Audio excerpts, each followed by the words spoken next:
Aujourd'hui avec moi sur le plateau de Smart Tech, l'entrepreneur de la tech Yann Lechel. Bonjour Yann.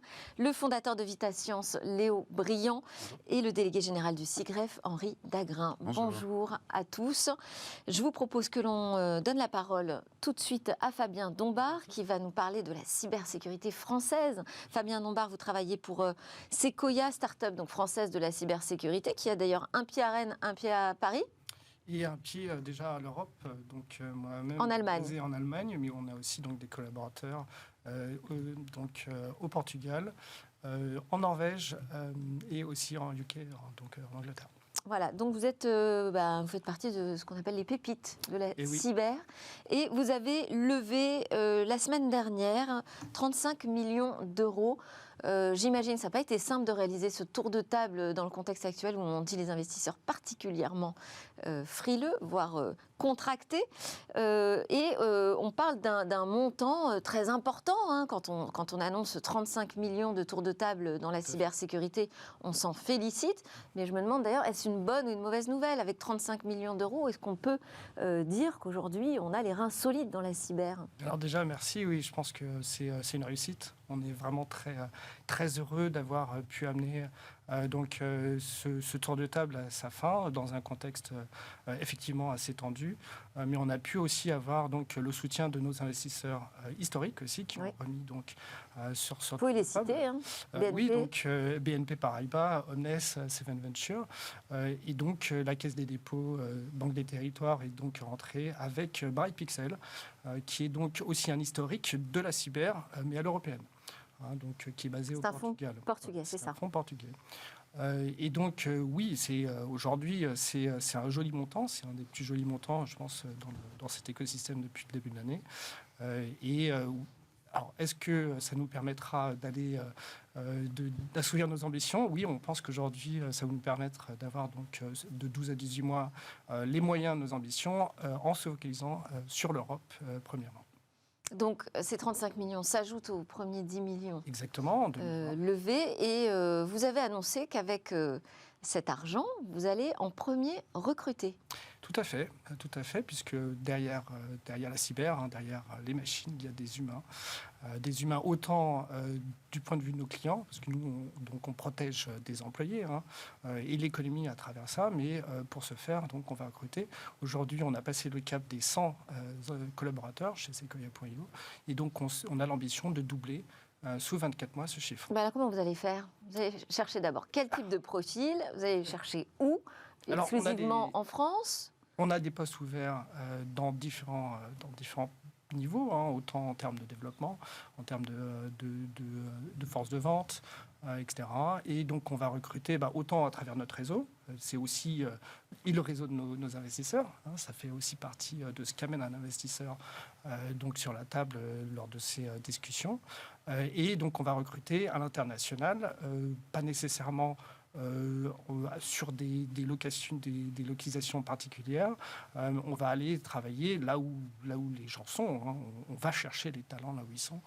Et donc, on est une entreprise qui est déjà structurellement adaptée. Et quelque part, grâce malheureusement au Covid, on est tous aujourd'hui à travailler aussi plus ou moins en distanciel. On a ces capacités aussi. Ça, c'est vraiment un changement important.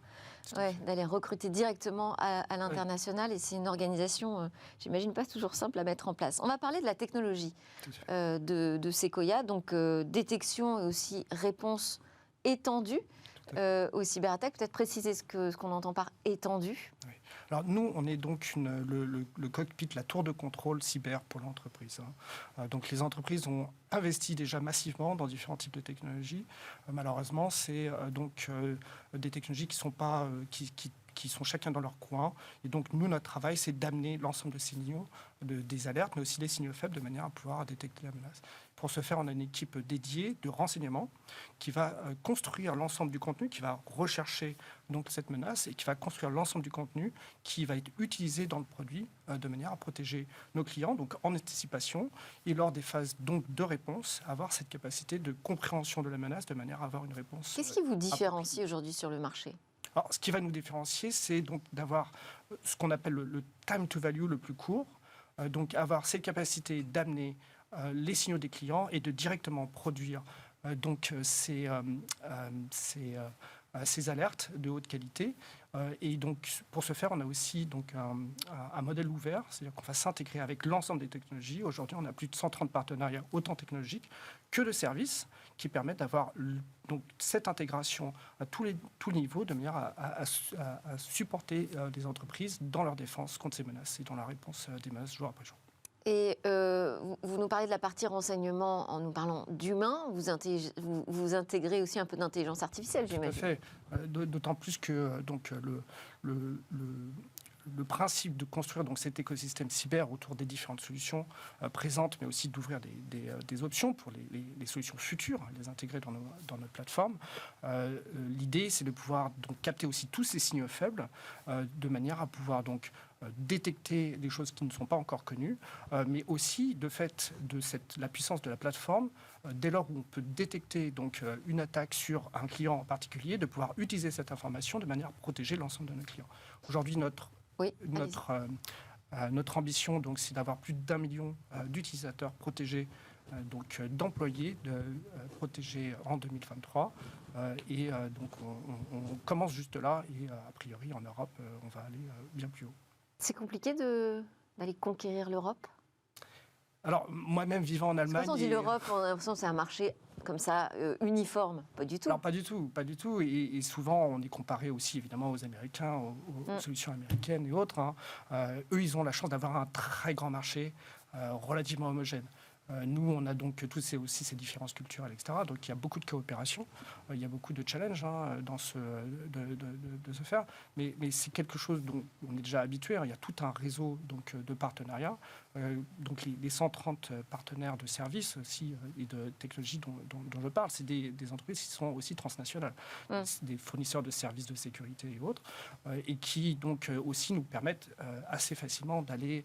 Et quand on va voir ces clients, on leur dit on est une boîte française ou pas ? Alors, nous, on est une boîte européenne. Alors, nécessairement, c'est une préférence Alors, nous, on a développé européenne. un modèle qui fonctionne très bien en France, et on va le répéter, évidemment, à l'européen. Clairement, aujourd'hui, notre positionnement, c'est d'être une entreprise européenne. Est-ce que ça veut dire quelque chose d'être une entreprise européenne ? Alors, je pense oui. Moi-même vivant en Allemagne et sur la route depuis une quinzaine d'années, je pense qu'aujourd'hui, le projet européen, a amené aussi cet ensemble coopératif entre... Bon, alors évidemment, il y a des frictions, comme dans toute belle famille. Mais ça nous permet aussi d'avoir une vision beaucoup plus précise de qu'est-ce que la menace au niveau européen et d'amener donc, l'ensemble des décisions de manière aussi à protéger individuellement les clients pays par pays. Une réaction sur la levée de fonds réalisée par Sequoia ? On est très contents. Ah oui, c'est une très très belle opération. Mais ça pose quand même un sujet, enfin moi c'est un sujet sur lequel nous sommes particulièrement attentifs depuis très longtemps aussi, c'est celui de la capacité du système académique à produire les compétences dont on a besoin en France. Tout à fait. Avec deux sujets. C'est celui d'abord de montrer que ces métiers de la cybersécurité, du numérique en général, mais de la cybersécurité sont des métiers extrêmement intéressants. Et on se retrouve aujourd'hui dans cette paradoxe où on manque de compétences et où on a des formations de très haut niveau qui font pas le plein. On a un problème dans cette société française où on n'a pas vu que ces métiers sont les métiers de demain, ce sont les métiers qui vont construire l'avenir économique de notre pays. Est-ce que c'est un problème franco-français ? C'est assez Europe occidentale, mais quand même en France, ça prend des proportions qui sont complètement inconsidérées. Et là-dessus, vous n'avez pas de filles. Et donc, les femmes ne s'intéressent pas à ces métiers. C'est vraiment un scandale. On est dans une situation absolument... je pense, dramatique. Je peux vous contredire, on a beaucoup de femmes qui travaillent chez nous. Elles représentent 10-11% en France des effectifs techniques de la cybersécurité. Tout à fait. Et chez vous, combien ? Chez nous, bien plus. Et on a d'ailleurs un certain nombre de porte-parole Sequoia qui sont donc des femmes et on en est très fiers. Non, mais c'est une excellente chose. Mais des recherches. Globalement, en France, c'est 10-11%. Et c'est vraiment un drame sociétal qui s'ajoute à une catastrophe économique. Il y a quand même des efforts qui sont faits dans l'éducation à la cybersécurité de plus en plus. Là, il y a le campus cyber qui est un énorme projet de formation qui a eu le jour il n'y a pas longtemps. Qui nous est envié d'ailleurs à l'échelle européenne, je peux vous le dire.